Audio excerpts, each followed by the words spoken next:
जय राधा माधव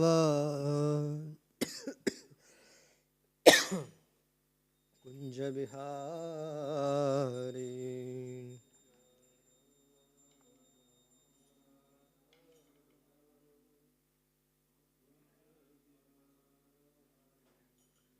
जय राधा माधव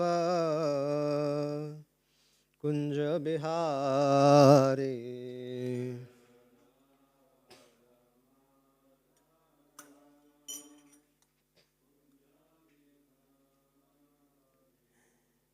गोपी जना वल्लभ गिरिवरधारी।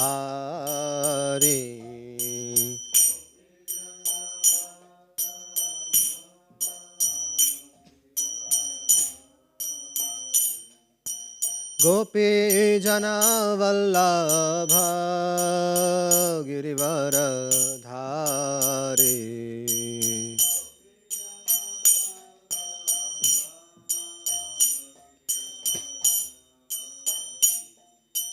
यशोदानंदन ब्रज जनरंजन।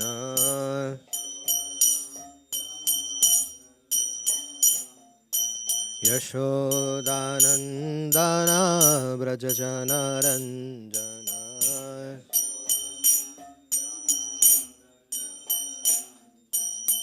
यमुना तीरावनचारी।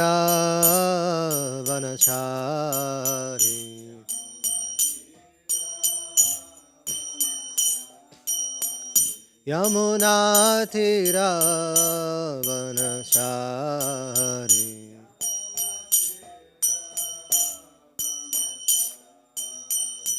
जय राधा माधव कुंज बिहारी।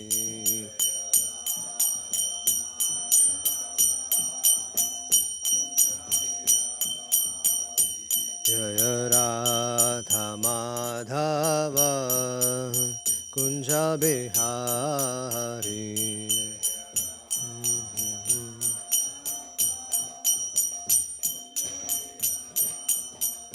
जय कृष्ण बलराम कृष्ण बलराम कृष्ण बलराम। जय कृष्ण बलराम।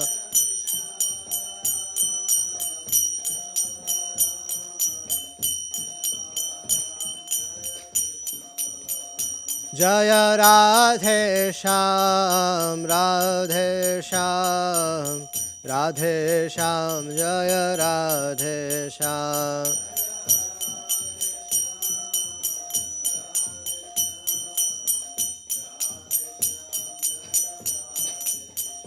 जय गिरि गोवर्धन गिरि गोवर्धन गिरि गोवर्धन। जय गिरि गोवर्धन।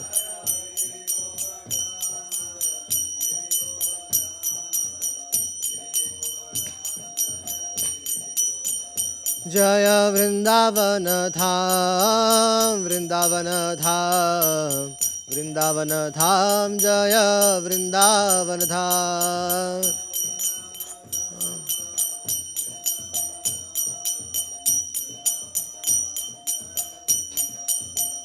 जय गौरानिताय गौरानिताय गौरानिताय। जय गौरानिताय।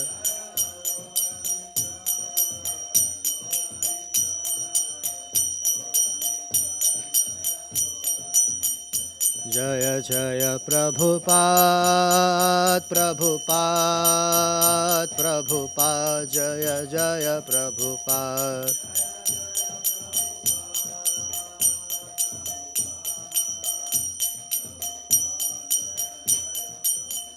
जय जय गुरुदेव गुरुदेव गुरुदेव। जय जय गुरुदेव।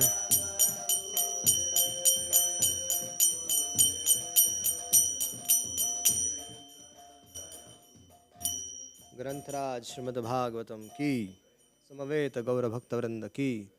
श्रील प्रभुपाद जी महाराज की।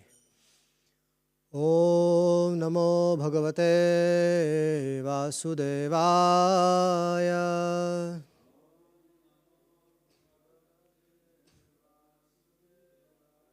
ॐ नमो भगवते वासुदेवाय।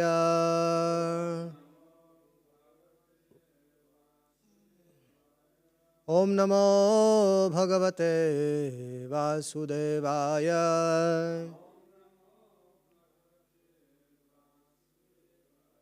नारायणं नमस्कृत्यं नरं चैव नरोत्तमं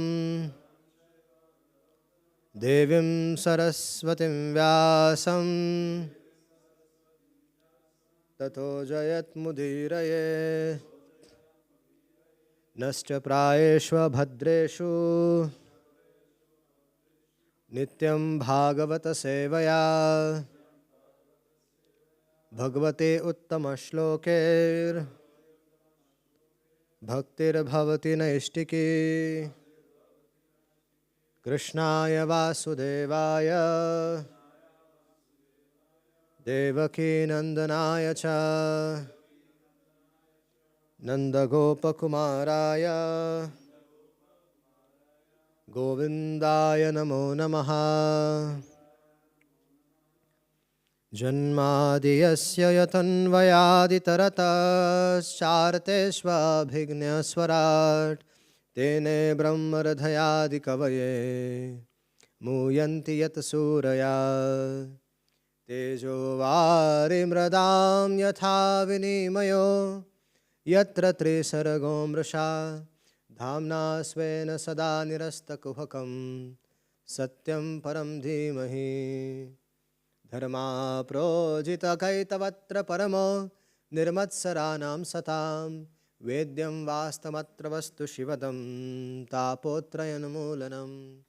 श्रीमद्भागवते महामुनिकृते किं वा परैरीश्वर सद्योहृदयवृद्धि अत्र कृतिभिः शुश्रूषुभिस्तक्षणात्। निगमकल्पतरोर्गलितं फलं शुकमुखादमृतद्रवसंयुतं पिबत भागवतं रसमालयं मुहुरवो रसिका भुवि भावुका। ॐ अज्ञानतिमिरान्धस्य ज्ञानाञ्जनशलाकया चक्षुरुन्मीलितं येन तस्मै श्रीगुरवे नमः। मुखं करोति वाचालं पङ्गुं लङ्घयते गिरिं यत्कृपातमहं वन्दे श्रीगुरुं दीनतारिणं परमानन्दमाधवं। नमो विष्णुपदाय कृष्णपृष्ठाय भूतले श्रीमते भक्तिवेदान्तस्वामिन्निति नामिने। नमस्ते सरस्वतीदेवे गौरवाणी प्रचारिणे निर्विशेषशून्यवादी पाश्चात्यदेशतारिणे। नित्यानन्दमहं नौमि सर्वानन्दकरं परं हरिनामाप्रदं देवमवधूताशिरोमणिम्। आनन्दलीलामयविग्रहाय हेमाम्बदिव्यछविसुन्दराय तस्मै महाप्रेमरसाप्रदाय चैतन्यचन्द्राय नमो नमस्ते। जय श्री कृष्ण चैतन्य प्रभो नित्यानंद श्री अद्वैत गदाधर शिवासादि गौर भक्तवृंद। हरे कृष्णा कृष्णा कृष्णा हरे हरे हरे राम राम राम हरे हरे। हरे कृष्णा कृष्णा कृष्णा हरे हरे हरे राम राम राम हरे हरे। हरे Krishna Krishna Krishna Hare Hare Hare Ram Ram Hare Hare.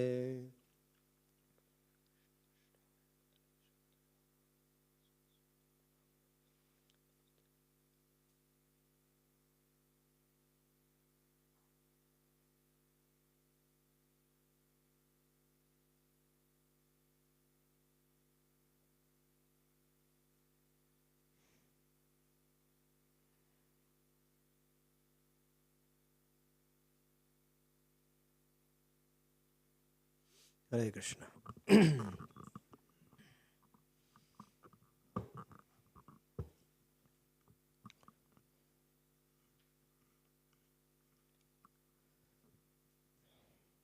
So Devayani, when she understood that she her husband has also have another marriage,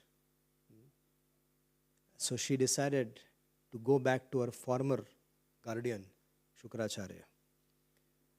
So when Yayati Maharaj got the news that Devayani is on her way to Shukracharya's her home, Shukracharya's board, Yayati Maharaj really got disturbed, and Yayati Maharaj tried all his different kinds of attempts to stop Devayani from going there.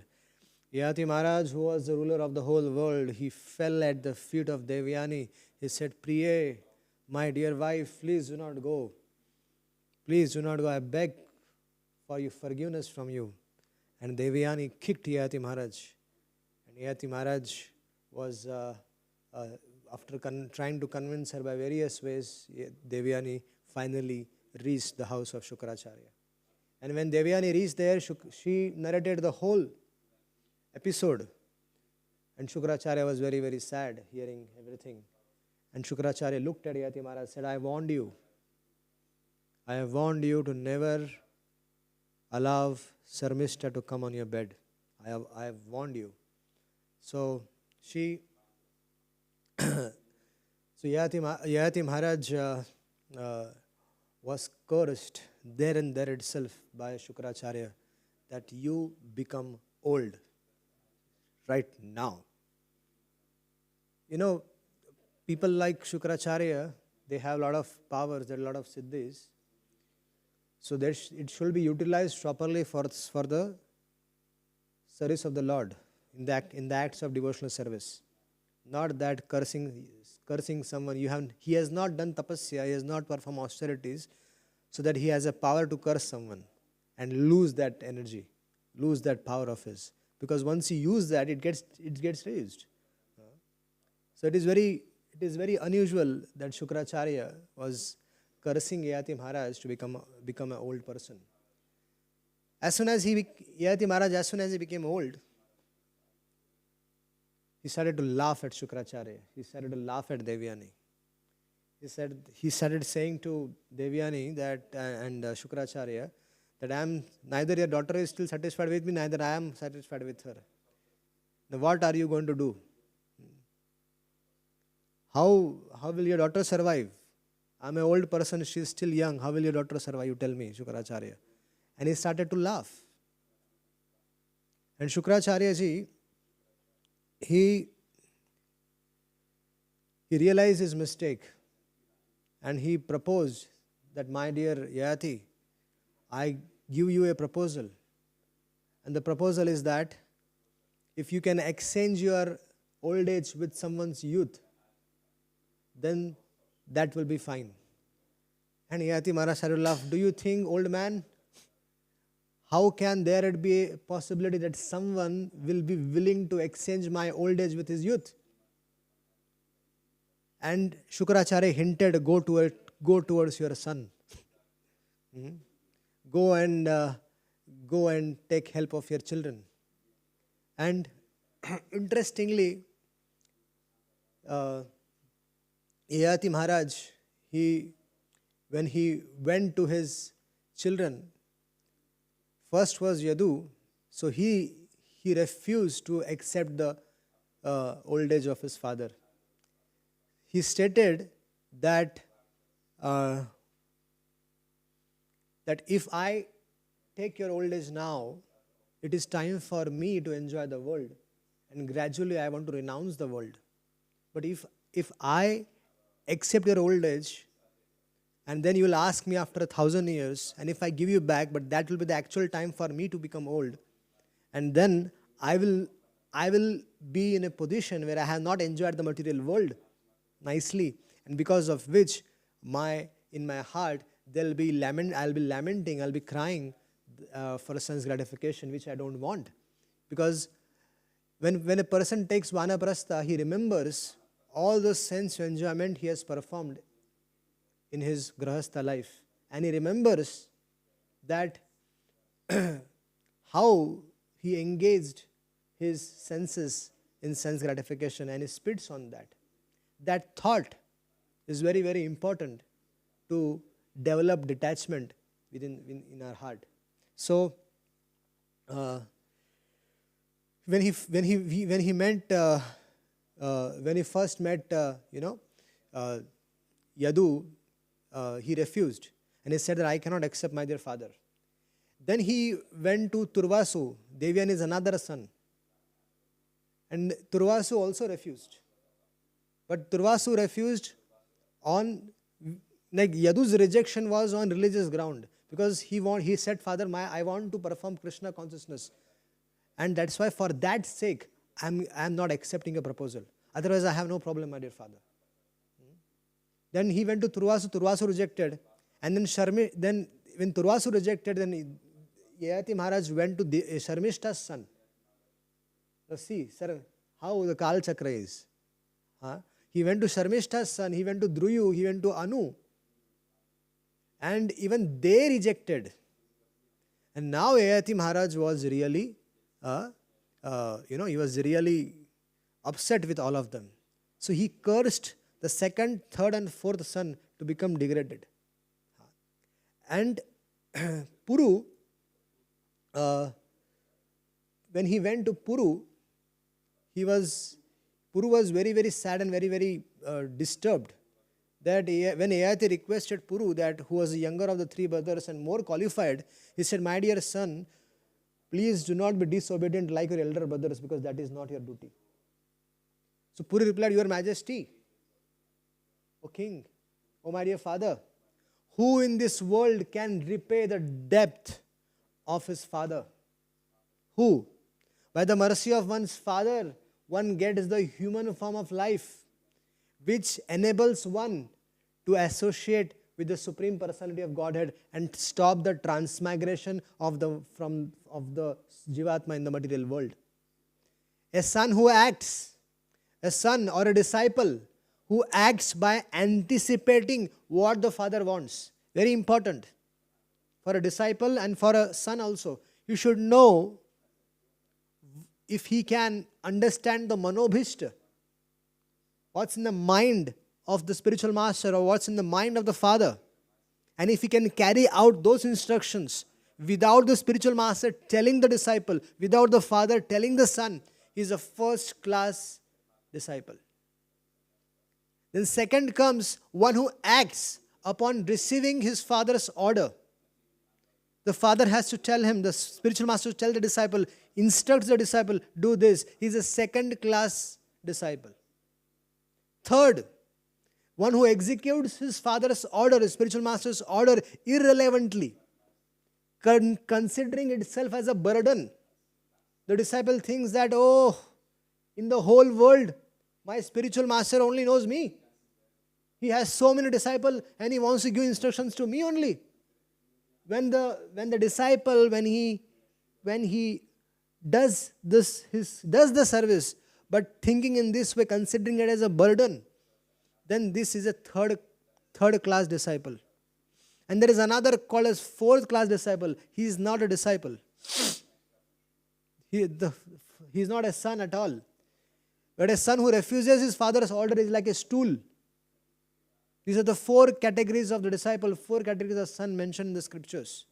So, Maharaj Parikshit, Shukdev Goswami said that the son Puru was very pleased to accept the old age of the father, and Yayati took his youth of his son and enjoyed the material world as he required. And in the secluded place, Devyani engaged her mind, engaged her words, engaged her body and various paraphernalia. She served Yayati Maharaj and always gave him immense pleasure and gave him transcendental happiness. So Yayati Maharaj, the most interesting aspect, a king like Yayati, who was engrossed in sense gratification with two wives. What transformation did it come in the life of Yayati Maharaj? That he gave everything up. We need to know this. This is a very significant and important point. Very Yayati Maharaj, although it might seem externally that he was absorbed in sense gratification, but internally, he was not, he was cherishing devotional service. He was hankering for spiritual life. Sometimes we are in a situation wherein we are in a situation where we also get carried away and we are engrossed in sense gratification. But if in our heart, if we sincerely desire to practice pure devotional service, the Lord in the heart takes note of that. And He makes arrangement wherein you get an opportunity that you practice pure devotional service, and gradually you come out of that vicious circle of association of people who are in sense gratification. The Lord arranges that. So here Yayati Maharaj was performing his as a duty, as a king, he was performing his duty by organizing various sacrifices for the pleasure of his citizens. And when sacrifices were arranged, yagya sacrifice, all the citizens used to come, everybody used to come, sadhu sangha used to happen. The devotees, the devotees used to come, the great personalities used to come, the great Mahajanas used to come, Mahabhagavatas used to come. And once in such an occasion, you know who came? Narad Muni. Narad Muni instructed Yayati Maharaj about the life, how Amrish Maharaj led his life in devotional service. Amrish Maharaj was ruling the whole world as well. So Narad Muni narrated the transcendental activities of Amrish Maharaj. And that brought so much impact in the life of Yayati Maharaj. That's why it is very important that we as preachers, when we are broadcasting the glories of the Lord, we are getting the opportunity, we should make sure that we are broadcasting the glories of great personalities as well. Not just philosophy of the Bhagavad Gita. No. Preaching means it should have a philosophical point, and it should also support with the life of the Acharyas. Then it has an impact on the audience. So here, Yayati Maharaj, when he was told about life of Amrish Maharaj, how 24 hours being a king, managing the whole world, how he was serving the Supreme Lord with all his senses, Yayati Maharaj realized, he developed natural inclination to perform pure devotional service, following in the footsteps of Amrish Maharaj. That was the turning point in his life. And so Yayati Maharaj, he started he started examining himself very closely. Now, we should also spend some time alone with ourselves, without phone, without being connected to the material world, and try to meditate on what instructions are we receiving from Srimad Bhagavatam and what transformation can it bring to our lives. So we need to meditate on that subject matter. If we closely examine ourselves and closely be prayerful and request the Lord to help us, the Lord will definitely help us on a great level. So Yayati Maharaj was contemplating on his own situation of his life. He understood the life of Amrish Maharaj, and then he understood what was lacking in him. And the lacking was that he was absorbed in sense enjoyment externally. Internally he had a desire, so he decided now to transform his life.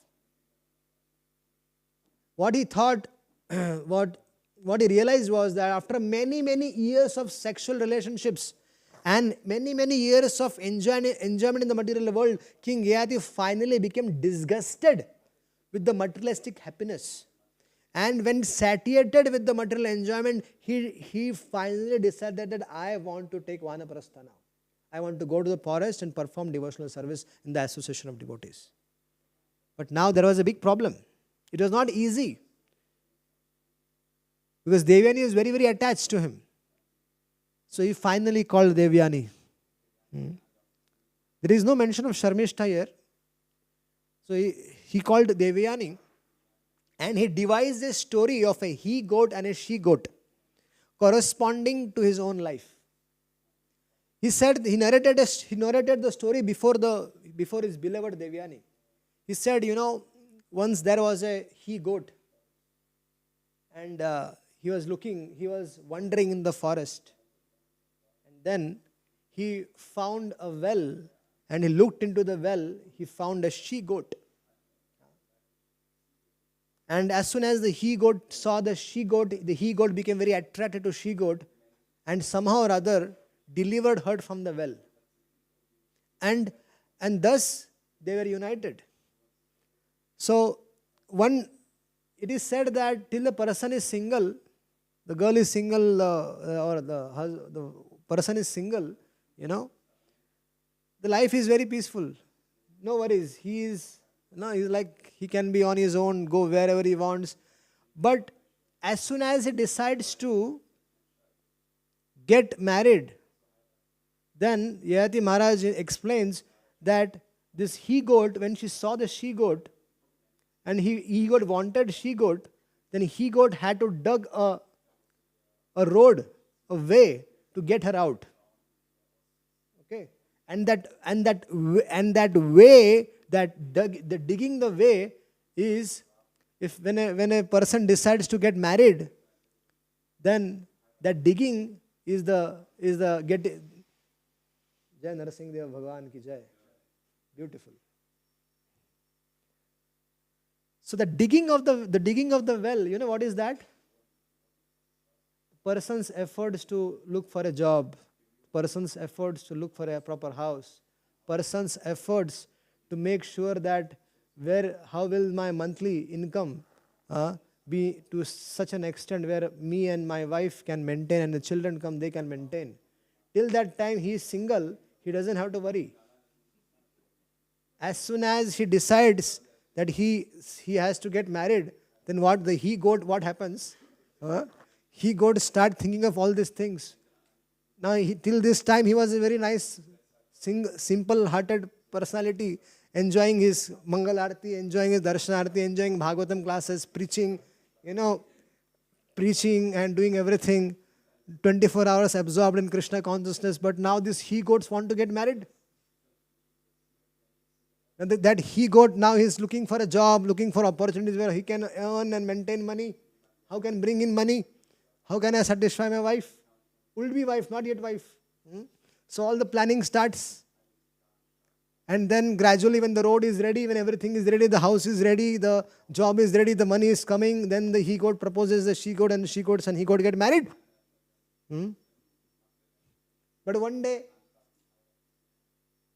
the he goat, the she goats, they are enjoying their life, and all of a sudden, the he goat becomes attracted to another she goat, and that she goat sees that my husband is getting attracted to another she goat. She becomes offended, and she goes back to her guardian he goat. Shukracharya also is called he goat. So he is not someone who is very special. No. Our Srimad Bhagavatam Shukdev Goswami mentioned he is also he goat. He is also goat only. So, and then that guardian he goat curses this husband he goat, that you will become old and you will not be able to enjoy sex life with my daughter. So he becomes old person. And then again, when that guardian he goat, when he thinks, oh, I am spoiling the life of my own daughter, then he again give it back. Again give the youth back to him.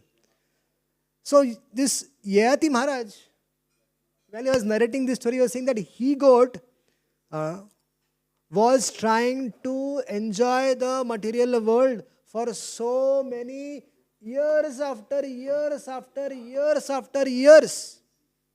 He was going on enjoying and enjoying and enjoying. But after many, many years of sexual relationships, many, many years of enjoyment in the material world, he finally is becoming disgusted, that he goat has become disgusted of all these things. And now that he goat wants to perform Jaiva Dharma. What is Jaiva Dharma? Jaiva Dharma means performing devotional service. There are two kinds of that is Naimittika Dharma and there is Jaiva Dharma, Nitya Dharma. Naimittika Dharma means, what is Naimittika Dharma? Which are temporary occupations of the living entity. What are those? Which are going to be in this world only. Family life, getting married, job, this and that. Those are essential. But only for till the bodily concept of life. Till we are in this body. But if you're talking about some extended version of, then we should understand that what is our Jaiva Dharma or Sanatan Dharma. Sanatan means eternal. Dharma means occupation. That occupation of the living entity which cannot be separated from him in any given state of life. That is Sanatan Dharma. That is Jaiva Dharma. And that is performing devotional service to the Supreme Personality of Godhead. So he God realizes this. And he says that the he God begged so the he God realizes this. He enjoyed the sex with his she God for many, many years, but still he was not satisfied.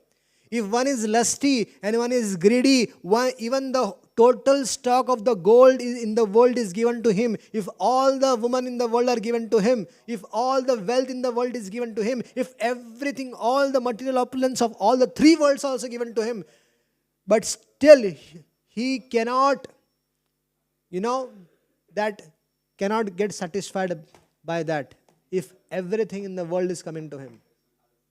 All the opulence of the three worlds are coming to him, he doesn't get satisfied. That is the nature of the material world. And then these desires are like fire. One must adopt the process. If one adopts the process of putting ghee in the fire, then what is going to happen? Is the fire going to get reduced, extinguished? No, the fire is going to increase. So, more and more we are engrossed in the activities of sense gratification. The more one person enjoys sex life, the more one person enjoys the material world, he wants more and more things. What is going to happen? His desire is going to increase. It's not going to get reduced. It's not going to get reduced. So, to extinguish such a fire, what is the process? One must adopt a different process. The Shastra therefore advises that by intelligence, one must renounce the life of enjoyment. By intelligence, one must renounce. Without great endeavor, those with a poor fund of knowledge cannot give up the sense gratification, especially in relationship. There are devotees who can understand from the scripture by sadhu sangha and they can intelligently renounce.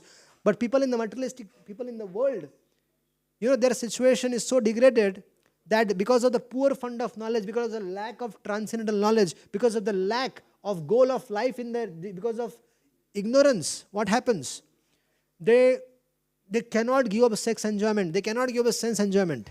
Because a beautiful woman bewilders even the most learned man. So, and same is for the woman also. She gets bewildered by the man.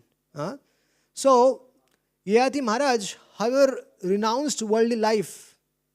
And he forcefully told Devyani that I am renouncing everything and I am going to the forest. Would you like to come with me? And she said yes.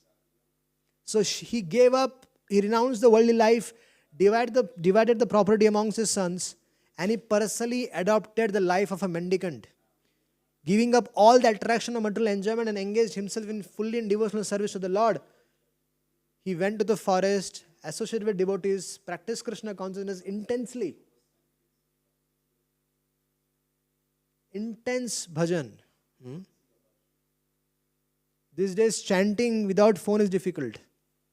Forget about intense bhajan. It's not possible. We can't sit in a Bhagavatam class without our phones. We can't sit here attentively for 1 hour. There are so many obstacles in our simply hearing. So many because of our conditioning. It's because of our conditioning that we need to understand this. So, Yati Maharaj attained perfection. And Devayani also, when she realized that her husband has attained perfection, she realized she also offered respectful obeisance to Supreme Lord. Namastubhyam Bhagavate Vasudevaya Vedase Sarva Bhuta Divasaya Shantaya Brahate Namaha. She also offered respectful obeisances to Supreme Lord, and she also left the world. In this way, Yati Maharaj perfected his life. And when this thing happened, after the Yati Maharaj got liberated, then there is an explanation of the dynasty of Puru Maharaj, the dynasty of Bharat Maharaj, the descendants of Ajamida, the descendants of the dynasties of sons of Yati. And then finally, Shukdev Goswami starts discussing about Lord Krishna. So we are beginning with the 10th canto of Srimad Bhagavatam. I'm very, very grateful and thankful to Lord Narsingh Dev and my friend Govinda Dev Prabhu for giving this opportunity. Going through this journey of 9th canto was an amazing experience for me as well. So let us begin the journey of the 10th canto, which is the heart and soul of the Vaishnavas. So when Shukdev Goswami, he finished describing the dynasty of Yadu Maharaj, as well as the dynasty of the moon god and the sun god, Maharaj Parikshit requested him to describe about Lord Krishna, who appeared in the Yadu dynasty. And he wanted to know how Krishna performed his various activities within this world. Lord Krishna is transcendental. And the king said that to understand his activities, his name, his fame, his pastimes, is the occupation of the liberated souls. One cannot understand Krishna. Janma karma cha me divyam eyam yovati taktavata tektava deham punar janma naiti mameti swarjuna. This understanding Krishna's name, fame, Krishna's birth, Krishna's activities, understanding it, with having proper understanding of it is very, very important. And then only one can come out of the cycle of birth and death. So, hearing of Krishna Leela is the boat by which the ultimate goal of the life can be attained. Hearing is the very important aspect of devotional service. One cannot neglect hearing. Hearing is the first thing in the 9 process of devotional service, Shravanam. It is the most important thing. If we neglect hearing, because by hearing Krishna is very easily understood. And by hearing only, all other processes are dependent on hearing. Hearing from sadhus, hearing from the Vaishnavas. Gradually, if you see, since the time we have joined Krishna consciousness, so many different people, so many different devotees we have heard about Krishna from them. And gradually, after making relevant inquiries, we have become convinced about the science of Krishna consciousness. So it's only by hearing only. Our efforts to read and understand are very limited compared to hearing about Krishna and understanding Krishna. Isn't it? Definitely Prasad also plays a role in that. But hearing is very important aspect. Rukmini, she never saw Krishna, but she heard about Krishna from Narad Muni, and she perfected her life. She got Krishna in her life. Parikshit Maharaj heard about Krishna, and he perfected his life in 7 days. Dundukari was a ghost.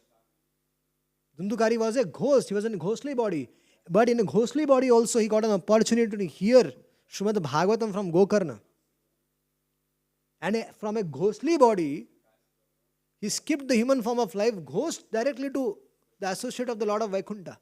That journey, only Srimad Bhagavatam can help you. That is the glory of Srimad Bhagavatam. How a ghost can become the associate of the Lord of Vaikuntha. That is the glory of Srimad Bhagavatam. So Krishna was the worshipable deity for the Pandavas. When Parikshit Maharaj was in the womb of the mother, Uttara was... Krishna saved Parikshit Maharaj from Brahmastra. Now that same Parikshit asked Shukdev Goswami that how his lordship Baladev, the son of Rohini, could have appeared in the womb of Devaki also and in Rohini also. Because when Shukdev Goswami was narrating about the children of Devaki and children of Rohini, he mentioned Balram in both places. How can it be possible that Parikshit Maharaj is questioning that one son is born from two mothers? How is it possible, he was asking. So, further it said that, why did Krishna transfer himself from Mathura to Vrindavan? What was the reason? And he also asked that where did he live? How did he live there with his family members? And what did Krishna do in Mathura and Vrindavan? And why did he kill his uncle Kamsa? How many years did Krishna reside in Dwarka? And how many queens did he have? And Maharaj Parikshit asked Shukdev Goswami all these questions, and he also requested Shukdev Goswami to describe these questions also and some other activities also, wherein, so that I want to know more. So when Shukdev Goswami began to speak about Krishna consciousness, Parikshit Maharaj completely forgot the fatigue about his fasting.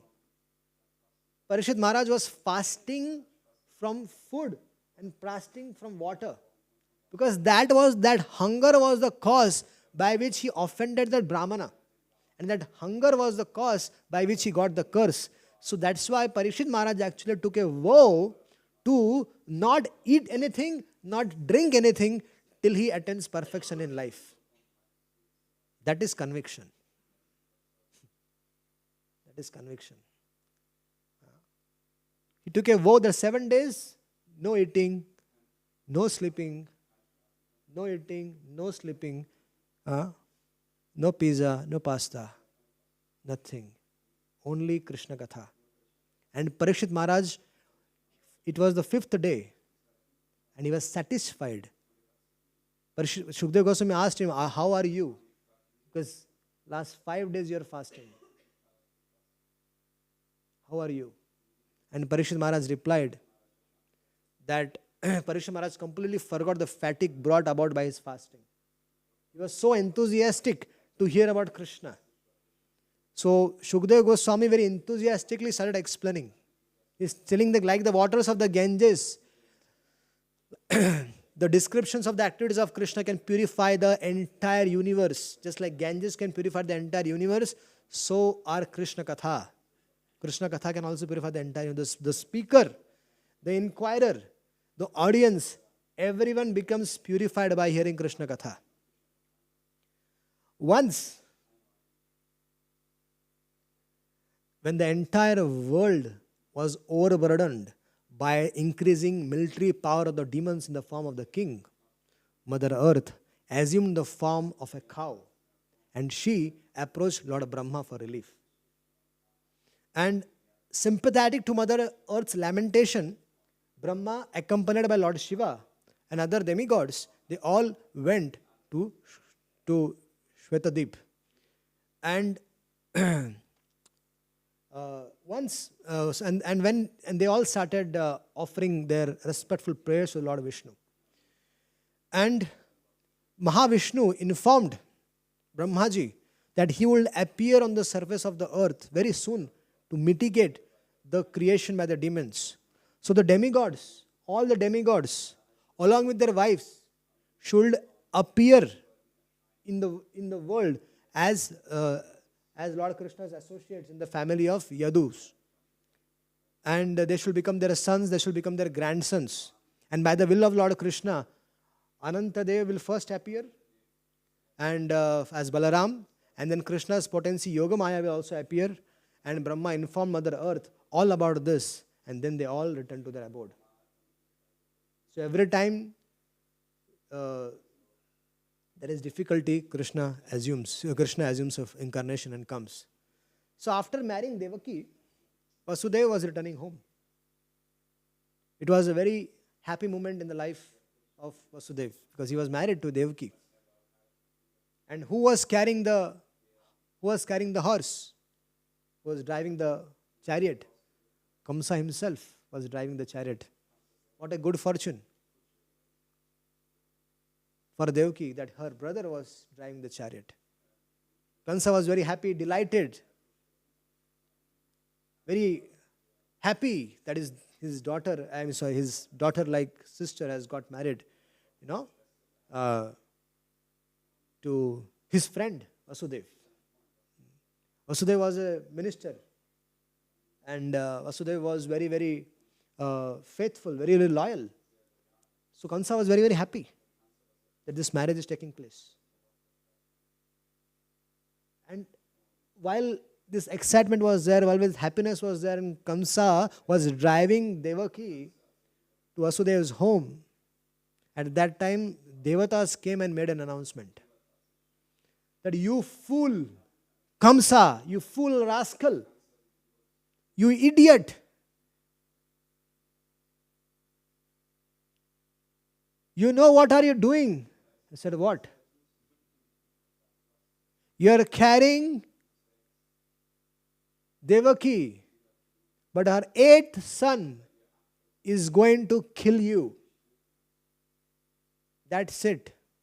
All the love, affection, care, everything diminished there and there itself. As soon as the Devatas gave that announcement, Kamsa took out his sword, caught hold of Devaki's hair, and he was about to kill her. That was the scene. And at that time, Vasudev interrupted Kamsa, saying, my dear Kamsa, what are you doing? You are such a great king. You are such a learned personality. You are such a powerful king. And you are killing your own sister on the day of her marriage. What is this? So Vasudev tried to convince Kamsa by various ways, but he was not getting convinced. Then Vasudev thought to himself, please, we need to take a lesson from this. Till the time you can avoid a certain situation, you do your best. But if you cannot, then accept that as the will of the Lord. Vasudev thought to himself that since she is my wife, I have to put all my efforts now to save my wife. But still, if it doesn't happen, then it is the will of the Lord. And since the Devatas are saying that Devaki's 8th son will kill Kamsa, then it will happen. But I need to put my efforts. So Vasudev again started his second round of convincing Kamsa. It was not easy to convince people like Kamsa, people who are of demonic mentality. And Vasudev started saying, dear Kamsa, do you have problem with Devaki or do you have problem with Devaki's son? First question. Smart. Kamsa said, no, I have no problem with Devaki. She is my sister. Will you think that you have some fear from Devaki? She said, no. Then, second point he came. He said, do you have fear from the children, right? So what if I stay in your custody and I offer all the children which are produced to you and you can kill them? Do you have any problem? Will that pacify you? Kamsa said, yes. But will you do that? He said, yes. You know me, Kamsa. I am giving my word to you. All my children will come to you. As soon as they're born, I'll bring them to you. And you kill them. I have no problem. But allow Devaki to survive. And Kamsa had faith in Vasudeva. Because Kamsa was a friend. Kamsa was Vasudeva was working with him. So when you have a working relationship, you know how that person works, how that person functions, he acts, his loyalty, his truthfulness. So Vasudev's truthfulness was very, very well known to Kamsa. So Kamsa immediately said, I am okay with this. Let's have a deal. And Kamsa put Vasudeva and Devaki in the jail. So when the first son was born, who was that? Kirtiman. Vasudeva took that son Kirtiman and came to Kamsa. That this is my first offering to you. And Kamsa, he thought to himself, My God, how can someone come and keep such a promise of that he knows I'm going to kill his son, and he's coming and giving that son to me. What a personality. He was highly impressed with him, with Vasudev. And then he thought to himself, and why? I mean, my sister Devaki is giving birth to children. Huh? And I'm Mama Sri, I'm an uncle, you know. I should be happy. So, okay, Vasudev take, because I have, the Akashvani told, the Devatas told that the 8th son of Devaki will kill me. This is the first son. Why should I be worried? You take care of, you take back. So Vasudev took, while taking back the son, but he was not convinced. Because demonic people's decisions changes at every new moment.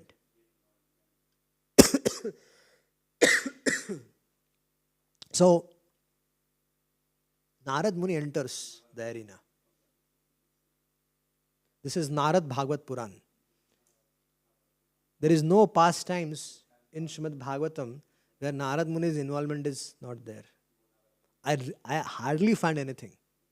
Everywhere, even in the 11th canto, even in the 12th canto, even in all the cantos which we have seen, right? Even in the 2nd canto, there is Brahma and Narada. Whichever incidences which are mentioned in Srimad Bhagavatam, Narad Muni's involvement is there. Here also, Narad Muni goes and meets Kamsa and he said, you are mad, you rascal, you idiot, you fool. He said, what happened? Naradji took out a lotus and he showed there are 8 petals in this. Which is the first and which is the last, you tell me. He said, what are you trying to say? Are idiot! All the devatas are taking birth in Yadu dynasty. All the devatas are taking birth in different dynasties. And you fool, you are not realizing this. This is a plan of the devatas to kill you. Kill, start killing the son of Vasudev now, today. I mean, who could do this? Who could do this but Narad Muni? And Vasudev was called and Kamsa killed Kirtiman. And like that, 2nd son, 3rd son, 4th son, 5th son, 6th son was killed. And Narada also told, you know who is Vishnu? Vishnu has killed you even in your past birth. And this birth also is planned to kill you. And he is going to come. So be careful. Narada's intention was that Lord Krishna's incarnation, Lord's appearance should happen quickly. And if Kamsa did not kill the sons of Vasudev, things will be delayed. And he doesn't want that. That's why he played a role here of encouraging Kamsa to start killing immediately. Now, Kamsa was so cruel that he not only arrested Vasudeva and Devaki, but he also arrested, Ugrasen. So then further, when the sixth son was killed, Kamsa, under the protection of the father-in-law Jarasandha, and with his help of the demonic friends like Pralambasur, Bakasur, Charana, Trinavat, Aghasur, Mushtika, Bana, Bhaumasur, etc., the members of the he started enforcing a lot of restrictions on the Yadu dynasty. And a lot of members of the Yadu dynasty fled from Mathura. And they went to different places. Some of them stayed with Kamsa, like Akrura, pretending to be his friend. Akrura pretended to be a friend of Kamsa, but he was not a real friend or well-wisher of Kamsa. So after Kamsa killed the Shadgarbhas, the son of Devaki, one after another, it was time for Anantadev, for Balaram to enter the womb of Devaki. And Anantadev entered the womb of Devaki. And this was a time Lord Krishna called Yogmaya in the spiritual world. And Lord Krishna instructed Yogamaya, my brother is in the womb of Devaki. Go and transfer him from the womb of Devaki to the womb of Rohini. She is staying in Braj. And you yourself should appear with me. I will take birth in...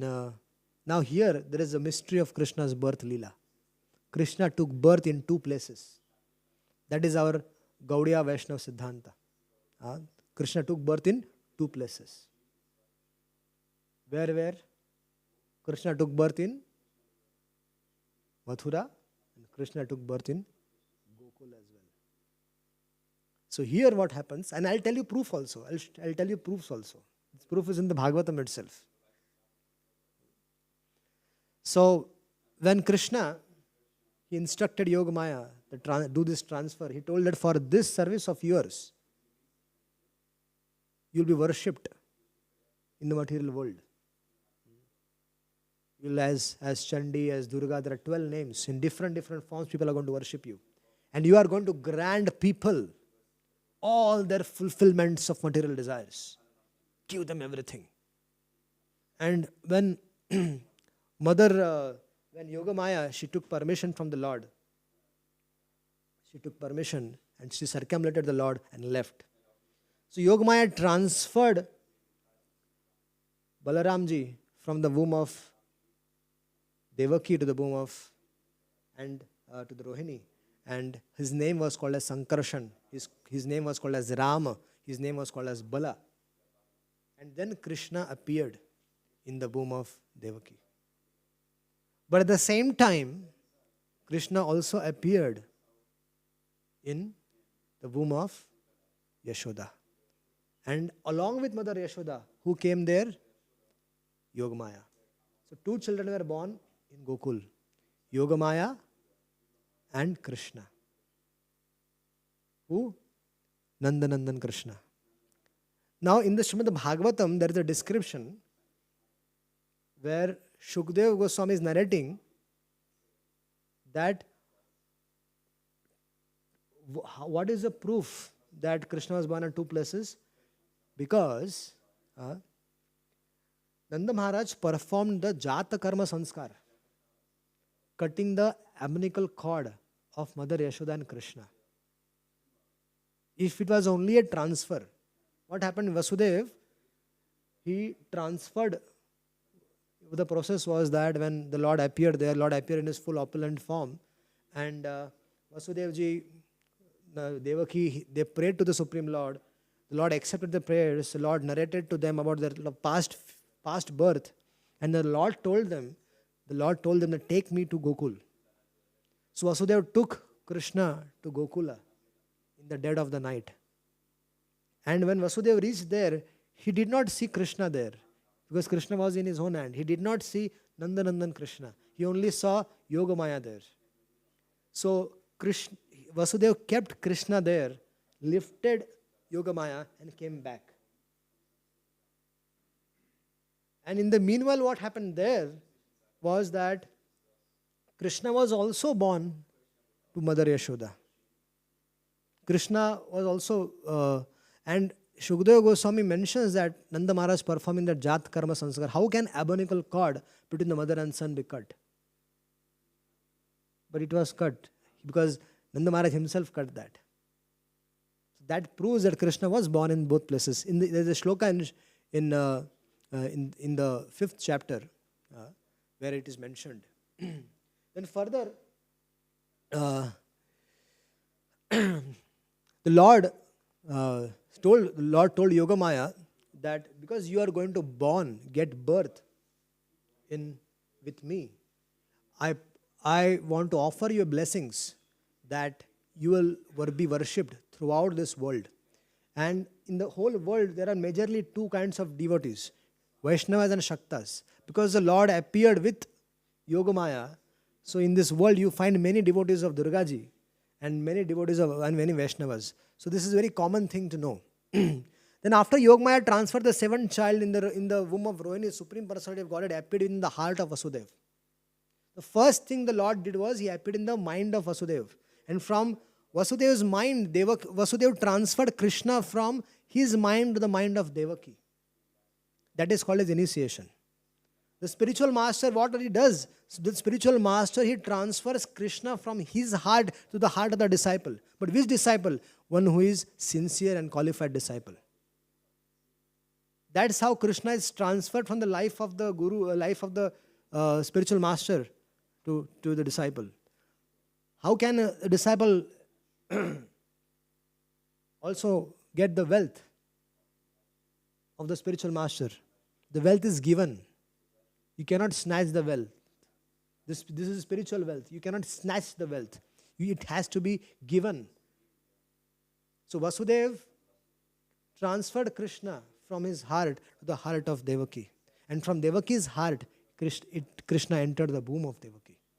The spiritual master, when he sees a sincere disciple, when he sees a devotee practicing sincere Krishna consciousness, looking for causeless mercy, is hankering for practicing pure devotional service. He has obstacles, but he wants to practice pure devotional service. When he sees that sincerity, the sadhu transfers Krishna from his heart to the heart of the disciple and helps him on the path of pure devotional service. So, we like to stop here. We will continue with our journey of Lord Krishna from the evening. Hare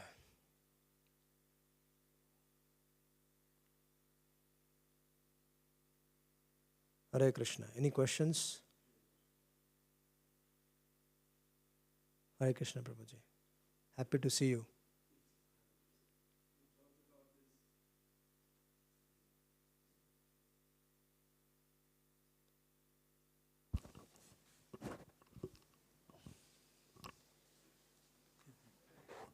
You just explained to us the mystery of Krishna's birth, and it appears as a mystery indeed, because sometimes Nanda Maharaj he's called the foster father of Krishna.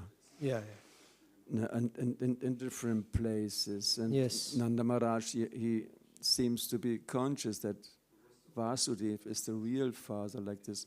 Yeah. On the other hand, of course, yes, it is known that Krishna appears in two places, but this understanding also of that he is the actual son of Vasudeva. How to get this together? Yeah, in the Krishna is the son of Vasudeva also, and Krishna is the son of Nanda Maharaj also. In the 10th canto, 5th chapter, 1st verse, it is said, Nandastva atmaja utpanne jata lado mahamanaha. So it is said that Nandaha too, atmaja utpanne, means Nanda gave the birth to his own son. Jataha, Jata means he was so overwhelmed, he was so happy in great jubilation that he performed the ceremony of Jata Karma, the festival of the birth of the child and cutting the abdominal cord. So that is the one place where Shukdev Goswami himself confirms this. In the 10th canto, 5th chapter, verse number 1 and verse number 2. He explains that ceremony was performed by Nanda Maharaj as well. Vasudeva also performed, but Nanda Maharaj also performed. Another proof is when in the 3rd chapter, what happens is that when Yoga Maya was brought back to Kamsa's place, so there the Kamsa was aware that Kamsa came to know that the 8th child is born, but is a girl. And then he criticized the Devatas for cheating on him. Because he thought that even the Devatas can lie. That they said that the 8th child is going to be the son, but now it's a daughter. And then Kamsa picked up the Yoga Maya, which came, and he threw her in the air to kill her. And Kamsa's Ishta Devi, Durga ji manifested there. And goddess Durga, she made an announcement there. And the announcement is that you fool,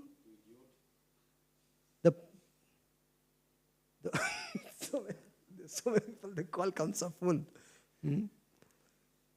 You fool, the person who is going to kill you has already taken birth somewhere else. She could have said, he is born here. Right? She could have just said, in the same prison, where she manifested in front of Kamsa, that is the same place where Krishna was born. But Yogamaya, she is coming from where? From Gokul. And she is the twin. She is born as a twin with Krishna. Right? She is coming from Gokul, Krishna and Yashoda gave birth to twin children. One was a girl, one was a boy. So when she came here, in Kamsa's place, what was she supposed? If she is saying that the person who is going to kill you has already taken birth somewhere else. I was also born with him. So this is another proof where she's confirming this. We get confirmed in the Bhagavatam itself. This is also in the Bhagavatam itself. Our Acharya's commentaries, there are so many things. So this is the most deep and confidential pastimes of the Lord. So people in general, they are not aware of all these things. And in that audience, where Shukdev Goswami was speaking to Maharaj Parikshit, there were so many different types of personalities were there who were hearing to those, who are hearing to Shukdev Goswami. So we need to understand that it was a confidential thing and not to be revealed to everyone. That's why in 2-3 shlokas only, this confidence in Srimad Bhagavatam, Shukdev Goswami has mentioned about Krishna taking birth in 2 places. So we have to catch, there are some things which we have to catch in between the lines. So this is the mystery. But yes, when we have to, even if we have to preach to outsiders, people who are very new in Krishna consciousness, we should definitely say Krishna was born in Mathura, and then he was brought to Vrindavan, to Gokul. But when the audience is different, when the audience is full of devotees and practicing devotees, and then these confidential things can be discussed about Krishna's birth. Hare Krishna. Thank you so much, Prabhuji. Okay.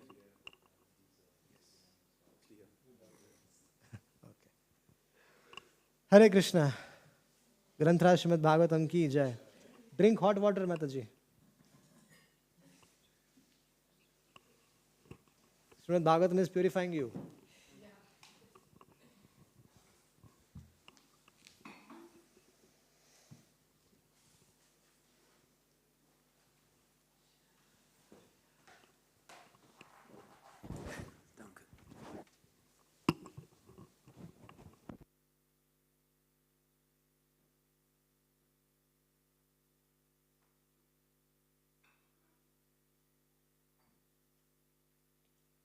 क्या हो रहा है मोदी का?